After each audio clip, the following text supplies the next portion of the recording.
In the dark corners of Victorian London, a sinister figure emerges, a man known only as Jack the Ripper. The year is 1888. The city, a sprawling metropolis, is gripped by a fear as thick and chilling as the notorious London fog. Underneath the gaslit streets in the labyrinthine slums of Whitechapel, a terror lurks, a nameless specter, cloaked in mystery, whose deeds would etch a chilling legacy into the annals of criminal history. 5 lives brutally extinguished, the victims all women, their lives cut short in the most gruesome manner imaginable. Yet, despite the best efforts of Scotland Yard, the case remains unsolved. The identity of Jack the Ripper, lost to time, shrouded in a veil of uncertainty. A grim reminder of a time when the shadow of terror loomed large over the city of London. As the fog rolls in, so does our tale of Jack the Ripper, the man who would become the world's most infamous unidentified serial killer. Whitechapel, 31st of August, 1888, the chilling tale begins. It was on this day, in the grimy, shadow-laden streets of London's East End, that a nameless terror first reared its monstrous head. The victim, Mary Ann Nichols, a 43-year-old woman earning her keep through the world's oldest profession. Mary Ann Nichols, known to her friends as Polly, led a life marred by hardship. A mother of 5, she struggled with alcoholism and poverty, and spent her final hours in the squalid corners of Whitechapel. She was seen alive for the last time in the early hours of that fateful August morning, the icy tendrils of autumn just beginning to creep into the summer air. Her life was brutally snuffed out in the dark recesses of Bucks Row, her body discovered by a carter named Charles Cross in the early morning hours. The scene that greeted the unsuspecting man was one of pure horror. Nichols had been savagely mutilated, her throat slashed down to the spine, her body horrifically defaced. The sheer brutality of the crime was a grim foreshadowing of the horror that was yet to come. The public outcry was immediate and deafening. The newspapers were awash with lurid details of the murder, the ghastly nature of the crime shocking even the most hardened Londoners. Fear began to grip the heart of Whitechapel, the shadow of an unknown killer looming over the narrow, gaslit streets. In the aftermath of Nichols's murder, the authorities were left scrambling, the killer's identity as elusive as the morning fog.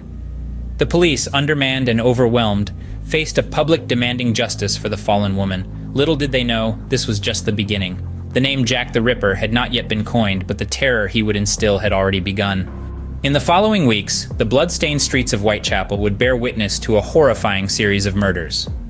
As the autumn leaves started to fall in 1888, the Grim Reaper, known to us as Jack the Ripper, continued his ghastly dance of death. Annie Chapman, a woman in her 40s, fell prey to the Ripper's blade on the 8th of September. Her lifeless body discovered in the backyard of 29 Hanbury Street, her throat slashed and abdomen mutilated. It was a sight that shook even the most hardened of London's police officers. But the Ripper was not done. The night of the 30th of September would forever be remembered as the double event. Elizabeth Stride, a Swedish immigrant known as Long Liz, was found in Dutfield's yard, her windpipe severed. But unlike the previous victims, her body was not mutilated, leaving some to question if she was indeed a victim of the Ripper. Later that same night, Catherine Edow's life was brutally extinguished in Mitre Square. Her injuries were extensive, her face savagely disfigured. The precision of the mutilations led many to believe that the killer might have had some anatomical knowledge, stoking the fires of speculation and fear. The final act in this macabre play came on the 9th of November. Mary Jane Kelly's murder was the most gruesome of all. Found in her room at 13 Miller's Court, her body was so horrifically mutilated that it was barely recognizable as human. The sheer brutality of the act left no doubts about the deranged mind of the perpetrator. With each murder, the panic in Whitechapel escalated. The streets, once bustling with life, were now shrouded in an eerie silence. The gaslit alleys became pathways of dread, the shadows hiding unseen terrors. The local populace lived in fear, their lives overshadowed by the gruesome specter of Jack the Ripper. The press fanned the flames of hysteria, their sensational headlines painting a chilling image of a monstrous killer lurking in the darkness. The police were under immense pressure, their every move scrutinized by a terrified public desperate for answers. Despite their best efforts, the killer remained elusive, always one step ahead, leaving behind only the chilling evidence of his gruesome work. The reign of terror had arrived, and with it, a sense of impotence and despair. The community, torn apart by fear and suspicion, turned in on itself. Trust was a luxury few could afford. Every stranger was a potential threat, every unfamiliar face a potential Ripper. The once tight-knit community of Whitechapel was now a breeding ground for paranoia and dread. The reign of terror unleashed by Jack the Ripper was not just about the physical act of murder, It was a psychological onslaught, a relentless wave of fear that seeped into the very fabric of Whitechapel. The Ripper didn't just kill 5 women, he terrorized an entire community. With each gruesome act, the shadow of the Ripper grew longer, the mystery deepened, and the fear became a constant companion in the lives of Londoners. Amid the chaos and fear, letters began to arrive, taunting the police and the public alike. These weren't ordinary letters, mind you. They were chilling messages, seemingly from the shadowy figure who'd plunged London into a state of terror, Jack the Ripper. Let's focus on 2 of the most infamous of these letters, the Dear Boss letter and the From Hell letter. Both were addressed to authorities, both were written with a wickedly taunting tone, and both have been the subject of endless debate and speculation. The Dear Boss letter, received by the Central News Agency of London, was the first to introduce the world to the name Jack the Ripper. It contained details of the crimes that were not yet public knowledge, and it promised more horrors to come. The letter was signed, quite chillingly, "Yours truly, Jack the Ripper." The From Hell letter, on the other hand, was delivered with a small box containing half a human kidney, preserved in spirits. The gruesome package was addressed to George Lusk, the head of the Whitechapel Vigilance Committee. The letter's author claimed to have fried and eaten the other half of the kidney.